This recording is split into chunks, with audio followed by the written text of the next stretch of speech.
मैं जी डीएचए के अलावा इस वक़्त हम साउथ सिटी में काम कर रहे हैं। साउथ सिटी के बाद हम अलगनी गार्डन, उसके बाद अल कबीर के जितने प्रोजेक्ट्स हैं उसको देख रहे हैं और प्राइवेट स्टडीज़ के अंदर इस वक़्त हम इन प्रोजेक्ट्स को देख रहे हैं।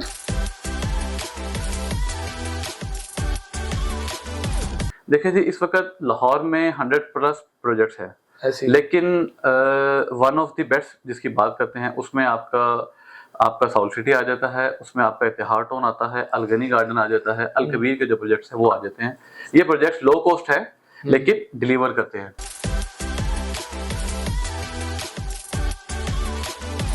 इसलिए ओवरसीज जितने भी हैं उनको ये चाहिए कि उन प्रोजेक्ट्स में इन्वेस्ट करें जिन प्रोजेक्ट्स में ऑलरेडी डिलीवर कर चुके हैं।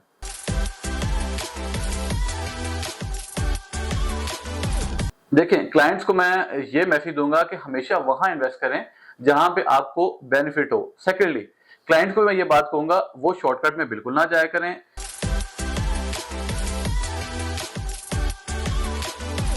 अस्सलाम वालेकुम नाज़रीन, मैं हूं आपका मेजबान हमदा नवाज। इस वक्त मैं मौजूद हूं डीएचए फेज 6 सीसीए 1 में और मेरे साथ मौजूद हैं अब्दुल्ला भाई जो कि नौजवान रियल्टर्स हैं और सीईओ हैं एबी रियल एस्टेट्स के। डीएचए और प्राइवेट सेक्टर में अच्छा एक्सपीरियंस रखते हैं। आइए आपकी इनसे मुलाकात करवाते हैं। अस्सलाम वालेकुम। वालेकुम सलाम। अब्दुल्ला भाई क्या हाल चाल है? ठीक ठाक है? ठीक ठाक जी। अब्दुल्ला भाई क्या कहना चाहेंगे आप इस टाइम डीएचए के अलावा किन किन प्राइवेट सोसाइटीज में आप काम कर रहे हैं? मैं जी डीएचए के अलावा इस वक्त हम साउथ सिटी में काम कर रहे हैं। साउथ सिटी के बाद हम अलगनी गार्डन, उसके बाद अल कबीर के जितने प्रोजेक्ट्स हैं उसको देख रहे हैं और प्राइवेट स्टडीज़ के अंदर इस वक्त हम इन प्रोजेक्ट्स को देख रहे हैं।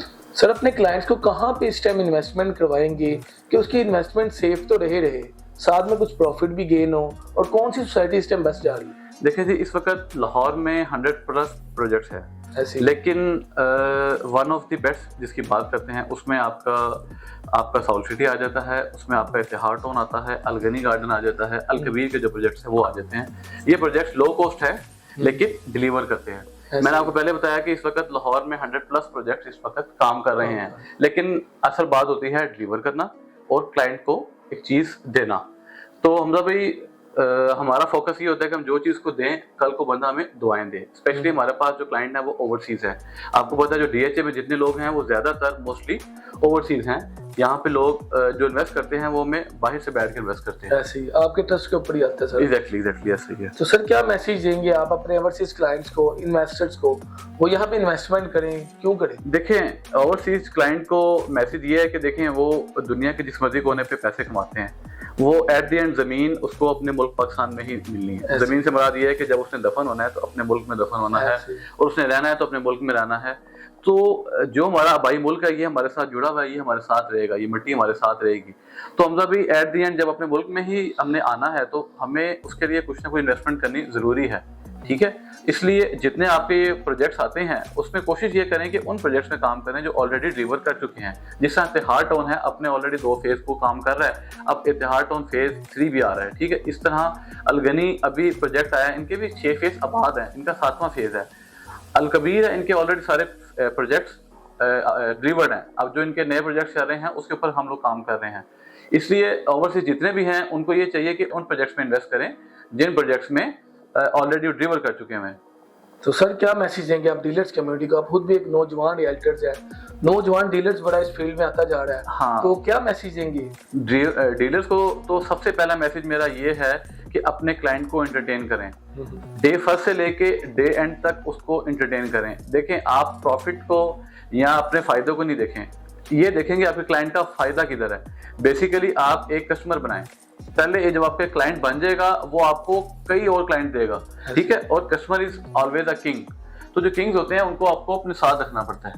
तो सर शॉर्टकट के चक्कर में बड़ा नौजवान रियल्टर्स अपना पैसा तो सरमाया सारा डूब ही जाता है, उसके साथ साथ अपने क्लाइंट्स का भी डूब जाता है। एग्जैक्टली ये चीज़ मैं बहुत कहता हूँ कि देखें, अभी मैं किसी का स्पेसिफिक नाम नहीं लूंगा, लेकिन इस वक्त जितने प्रोजेक्ट्स अभी हाई रेज में आ रहे हैं नए और जो इस तरह के आते हैं, मैं इसलिए इन चीज़ों को अवॉइड कर रहा हूँ कि जो आप शॉर्टकट की बात कर रहे हैं, जो नौजवान आ रहे हैं वो उनकी इन्वेस्टमेंट करवाते हैं, बुकिंग करवाते हैं, उसके बाद उनकी कॉल्स भी नहीं अटेंड करते। ऐसी चीज़ें डेली हम क्लेम करते हैं, हमसे लोग हमें बताते हैं और ये सबसे बुरी बात है। देखिए, अगर आपने किसी को इन्वेस्ट करके दिया या उसको एग्जिट करवा दें, अगर वो एग्जिट नहीं हो पा रहा उसको वो चीज़ डिलीवर करवा दें। जी अब्दुल्ला भाई, हमें ये बताइएगा फाइल और प्लाट में क्या फ़र्क होता है? इसके अलावा ऑन ग्राउंड ऑफ ग्राउंड क्या चीज़ होती है? बहुत लोग इस वाले से पूछते हैं। देखें बेसिकली हर बंदे का पहला सवाल ये होता है कि फाइल और प्लॉट में फ़र्क क्या है। देखिए इसका एक बड़ा सिंपल सा मैं आपको फार्मूला बता देता हूँ कि एक चीज़ जिसको आप छू सकते हैं उसको हम बोलते हैं टेंजिबल और इनटेंजिबल एसिड। टेंजिबल वो होता है जिसको आप छू सकते हैं, इनटेंजिबल जिसको आप नहीं छू सकते। तो प्लॉट बेसिकली टेंजिबल एसिड है जिसको आप टच कर सकते हैं, जिसको आप देख सकते हैं कि ये आपका प्लॉट है, ये इसकी लोकेशन है। जो फाइल होती है वो इंटेंजिबल होती है, उसको आपको नहीं पता होता कि ये कहाँ पे फाइल है, इसका प्लॉट नंबर क्या लगेगा, इसकी लोकेशन क्या है, ये कौन सा ब्लॉक है, इसका नहीं पता होता। ऑफ ग्राउंड और ऑन ग्राउंड भी ये चीज़ है कि जी देखिए जी, अगर आपने कोई चीज़ ली है वो ऑन ग्राउंड है तो आपको पता लग जाएगा यार ऑन ग्राउंड इस ब्लॉक में लोकेट कर रही है और ये मेरा प्लॉट नंबर है। ऑफ ग्राउंड है जो वो नहीं पता होता कि वो ऑफ ग्राउंड क्या है। सर बेहतर क्या रहता है इन दोनों चीजों में? देखिए बेहतर तो ऑब्वियस बात है कि प्लॉट ही रहता है और जिसको हम ऑन ग्राउंड बोलते हैं। जो ऑन ग्राउंड चीज होती है उसकी वर्थ और होती है, फाइल की वर्थ और होती है। तो सर एक ओवरसीज पाकिस्तानी अपना सरमाया या प्लॉट लेने के लिए अपना सरमाया किसी रियल्टर्स भाई के अकाउंट में भेज देते हैं, उसको कैसे पता लगेगा कि उसका सरमाया यहाँ पे कोई प्लॉट लिया गया है, कहाँ पे लगा है, क्या उस चीज का प्रूफ है? देखिए इसका प्रूफ ये होता है कि जब उसने ऑनलाइन पेमेंट दी है और हमारा रियल्टर भाई हम ऑथराइज होते हैं, हमारा हक बनता है कि हम जाके सबसे पहले उसकी फाइल सबमिट करवा के उसको व्हाट्सएप कर देते हैं। उसको आप काइंडली चेक कर लिया करें कि ये जो व्हाट्सएप किया है ये ओरिजिनल है कि नहीं। आप उसकी सोसाइटी की हेल्पलाइन पे कॉल करें।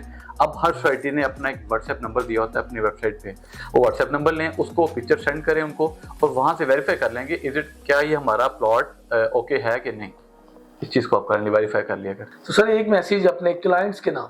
देखें क्लाइंट्स को मैं ये मैसेज दूंगा कि हमेशा वहां इन्वेस्ट करें जहां पे आपको बेनिफिट हो। सेकेंडली क्लाइंट को मैं ये बात कहूंगा वो शॉर्टकट में बिल्कुल ना जाया करें। क्लाइंट्स का कोई हक नहीं बनता कि वो 10 फाइलें ले, 15 फाइलें ले, उसकी ट्रेडिंग करे। क्लाइंट का मकसद है एक फाइल को खरीदे और उसको लॉन्ग टर्म चलाए। देखिए हमजा भी आजकल एक ट्रेंड आ रहा है, हम किसी क्लाइंट को इन्वेस्टर को कहते हैं कि सर आप 20 फाइलें ले लें।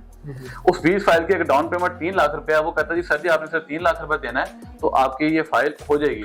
अब वो 60 लाख रुपए दे के वो फाइलें तो ले लेता है, लेकिन उसको जो बाकी पेमेंट है अगर वो फाइलें नहीं बिकती तो अगर उसको बाकी पेमेंट पड़ी है तो वो 20 फाइलें ले, अगर उसको बाकी पेमेंट नहीं पड़ी इंस्टॉलमेंट तो देनी है ना। देखिए हम उस पर जब प्ले करते हैं, जब फंस जाते हैं, फिर हम कहते हैं सोसाइटी खराब है। देखिए हर सोसाइटी खराब नहीं होती। आप अगर आपने कहीं प्लॉट लिया, आज आपने प्लॉट लिया, 3 महीने बाद आप कहते हैं उसको सेल करें, ऐसा नहीं होता। आपने जब उसको डिलीवर करना है देखिए उसको फिर लॉन्ग टर्म चलाएं। आप भी देखिए क्लाइंट को मैं ये कहूंगा कि वो शॉर्टकट के चक्कर में बिल्कुल ना पड़े। बहुत शुक्रिया आपका, थैंक यू हमजा भाई। इसी के साथ अपने मेजबान हमजा नवाज को इजाजत दीजिए। अल्लाह हाफिज। पाकिस्तान जिंदाबाद।